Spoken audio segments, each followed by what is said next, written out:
అనారోగ్యం, ఉద్యోగం, వ్యాపారం అప్పులతో బాధపడుతున్నారా? వెంటనే జేకేఆర్ గురువు గారికి కాల్ చేసి అపాయింట్మెంట్ తీసుకోండి.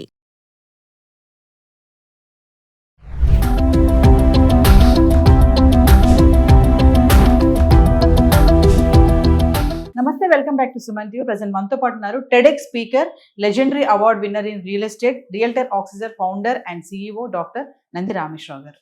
నమస్తే సార్. నమస్తే. సార్, కొత్తగా వచ్చినటువంటి జిఎస్టి మార్పులు మరి మిడిల్ క్లాస్ వాళ్ళకి చాలా అనుగుణంగా ఉన్నాయి. కొన్ని అయితే 0%కి వచ్చేసాయి, కొన్ని 5% వచ్చాయని చెప్పుకుంటున్నారు. అయితే మరి దీని ప్రభావం, ఈ జిఎస్టి ప్రభావం బంగారం, వెండి ధరల పైన ఎలా ఉంది? అంటే ఈ మార్పులతో గోల్డ్ కొనుక్కునే వాళ్ళకి లాభమా నష్టమా అంటే ఏం చెప్తారు సార్? ట్రంప్ గారు ఏ డెసిషన్ తీసుకున్నా మన డెసిషన్ మారిపోద్ది. ట్రంప్ గారు ఏంటంటే రకరకాలుగా అన్ని కోణాలు, హైదరాబాద్ 4 పక్కలలో ఉంది, ఆయన కూడా 40 పక్కలు చూస్తున్నారు. అయితే ముందు స్లాబ్ రేట్ ఉంటుంది, అందరికి తెలిసే ఉంటుంది, బట్ ఒకసారి రిపీట్ చేద్దాం. 5%, 12%, 18%, 28% ఇవి స్లాబ్లు. అయితే నిర్మలా సీతారామన్ గారు సెంట్రల్ ఫైనాన్స్ మినిస్టర్ ఏదైతే ఉన్నారో డెసిషన్ ఏం తీసుకున్నారో అందరూ క్యాబినెట్ ఆమోదం తర్వాత అది 2 స్లాబ్లు ఇచ్చుదామని. అంటే 5, 12, 18, 28 బదులు ఓన్లీ 5 and 18 2%. అంటే కొన్ని అటెళ్ళే, కొన్ని ఇటెళ్ళే. మనం గుంపులో ఉన్నప్పుడు మనం గ్రూపులు చేసుకుని ఫ్యామిలీ ఫంక్షన్కి 20 మంది ఉంటే ఆల్టర్నేటివ్ ఒకటి ఇటు ఒకటి అటు, అట్లా ఏంటంటే కొన్ని అటెళ్ళే, కొన్ని ఇటెళ్ళే. సో దానివల్ల ఏమవుతుందంటే కొన్ని అయితే ఒక విధంగా పాజిటివ్గానే ఉంది అనుకోవాలి. ఎందుకంటే ఏదైతే ఆ 12, 18 స్లాబ్ మిస్సింగ్ ఉంది ఇప్పుడు.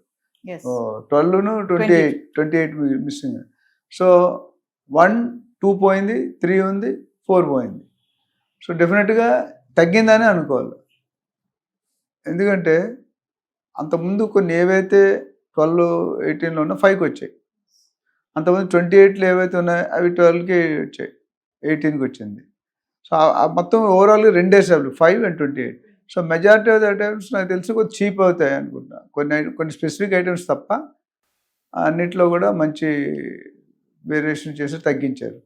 అయితే ఈ ట్యాక్స్ వల్ల మన గోల్డ్కి ఎంత ఇంపాక్ట్ అవుతుంది అని కాకుండా మిగతా అన్ని ఐటమ్స్ కూడా చూద్దాం. అంటే అన్ని ఐటమ్స్ అంటే ఇప్పుడు ఏవైతే 12% కానీ 18% కానీ ఉన్నవి 5% వచ్చాయో ఆ ప్రొపోర్షనటీ తగ్గిపోతుంది. అయితే ఇక్కడ ఒక కీలకమైన పాయింట్ ఏంటంటే తగ్గినంత ఏదైతే సెంట్రల్ గవర్నమెంట్ ట్యాక్స్ తగ్గిందో దాంట్లో ఆ సెల్లర్ కూడా బయర్ పాస్ చేయాలి.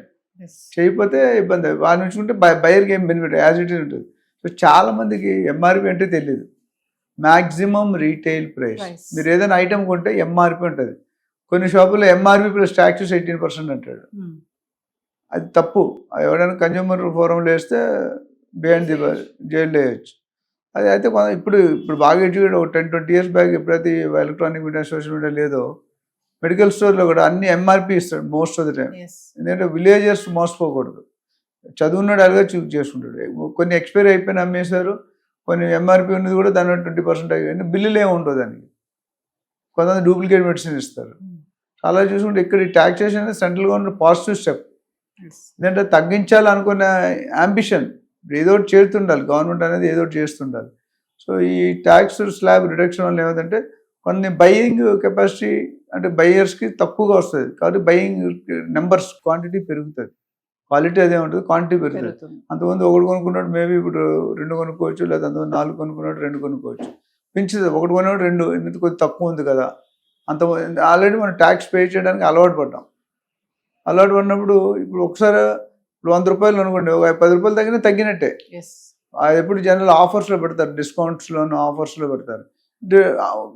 ఎప్పుడు కొనుక్కున్నా ఆ ప్రోడక్ట్ అంతే ఉంటుంది. సో ఇవి చూసుకుంటే ఓవరాల్గా కన్జ్యూమర్కి కొద్ది బెనిఫిట్ అనే చెప్పాలి. కొన్ని ఐటమ్స్ కొన్ని రకాలు తీసేస్తే మెజారిటీ ఆఫ్ ద ఐటమ్స్ కొద్దిగా తగ్గింది. రేట్లు తగ్గుతున్నాయి అందరికీ. ఆ తగ్గినందువల్ల సో బయ్యర్, కొనుగోలుదారు ఎవరైతే ఉన్నారో వాళ్ళు హ్యాపీ ఫీల్ అవుతారు. సార్, ఇప్పుడు బంగారం, వెండి ఆభరణాలపై 3% అలాగే కొనసాగుతుంది. మేకింగ్ ఛార్జెస్ పైన అదనంగా 5% అని అంటున్నారు. ఒకసారి దాని వివరంగా. అంటే అంతకుముందు 5% ఉండేది ట్యాక్స్. ఓవరాల్ ట్యాక్స్ జిఎస్టీ 5% ఉండేది. ఇప్పుడు దాన్ని 5% ఎట్లా అంటే 3% ఆన్ బిస్కెట్, గోల్డ్ 24 క్యారెట్ బంగారం, ఆర్నమెంట్లో 2%. సో అది 5% అండి. ఇప్పుడు ఈ ఆర్నమెంట్ అనేది ఎక్స్ట్రా కిక్ మనకి. ఎందుకంటే అంతకుముందు సపరేట్గా ఉండేది కాదు. ఇప్పుడు దానికి సపరేట్ అంటే 3% ఉండేది అంతే ఉంది. ఎస్ ఈ 3 కాదు ఇప్పుడు 5% అయింది. ఎట్లా ఈ 2% దానికి ఏదైతే ఆర్నమెంట్ బంగారం ఉందో దాని మీద ఎక్స్ట్రా పడుతుంది. ఆ ట్యాక్స్ వల్ల ఏంటంటే కొద్దిగా స్లైట్ ఇంపాక్ట్ ఉంటుంది, పెద్దగా ఉండకపోవచ్చు, నెగ్లిజిబుల్ ఇంపాక్ట్ ఉంటుంది. ఎస్ కొనుక్కునేవాడు ఎవరు ఉంటే ఇప్పుడు ₹1,00,000 దగ్గర 0.2% అంటే చాలా పెద్ద ఎక్కువ అమౌంట్ కాదు. ఆల్రెడీ మనం 1,06,000 వరకు కొనేస్తున్నాం బంగారం. 60,000-70,000 30,000-40,000 లాస్ట్ 7-8 నెలల్లో పెరిగింది. ఎస్ ఆ పెరుగులో చూస్తే 1,000-2,000 అనేది పెద్ద ఇష్యూ కాదు. బట్ ఏదైనా గవర్నమెంట్, యుఎస్ గవర్నమెంట్ కూడా దాని మీద ఆఫ్ ఇస్తుంది అన్నారు. ఇంకా క్లారిటీ రాలేదు. లాస్ట్ టైం మనం చేసాం. అమెరికాలో ట్రంప్ కూడా గోల్డ్ని వినాయిస్తున్నాడు అన్నట్టు. ఎస్ ఈ 50% ట్యాక్సేషన్ ఇష్యూలో gold is I think mostly eliminated. అదొక ఏదైనా మంచి పని చేసినట్టు ఇది ఒక మంచి పని చేశాడు ట్రంప్ గారు. అంటే రేట్లు Yes. పెంచుకుంటూ తగ్గించాడు. సో ముందు ఫెస్టివల్ సీజన్ వస్తుంది, మరి ఈ టైంలో జిఎస్టీ వచ్చినటువంటి మార్పులతో బంగారంలో కూడా కొంచెం మనకి అంటే రిలాక్స్ అవ్వచ్చు అంటే ఏం చెప్తారు ఫైనల్ గా? రిలాక్స్ అంటే అంత మరీ రిలాక్స్ అవ్వకూడదు, మైల్డ్ రిలాక్స్. మన ఎయిర్పోర్ట్లో ఒక అరగంట ముందు ఉంటే కాళ్ళు మిషన్స్ ఉంటాయి, కాల్ పర్సన్ 3 మినిట్స్కి ₹50 ₹100 అట్లా అంటే ఇలా. కానీ హ్యాపీ ఏంటంటే పెరగలేదు. Yes happiest part of the customer పెరగలేదు. కానీ తగ్గిందని అంత సంబరం పండుగ బతుకమ్మ పండుగ చేసుకోకర్లేము. సో ఒక్క ఫైనల్ ఇంకోటి సార్, ట్రంప్ తీసుకున్నటువంటి 50% టారిఫ్, కొత్తగా వచ్చినటువంటి జిఎస్టీలో మార్పులకి ఏమైనా సంబంధం ఉందా అంటే ఏం చెప్తారు?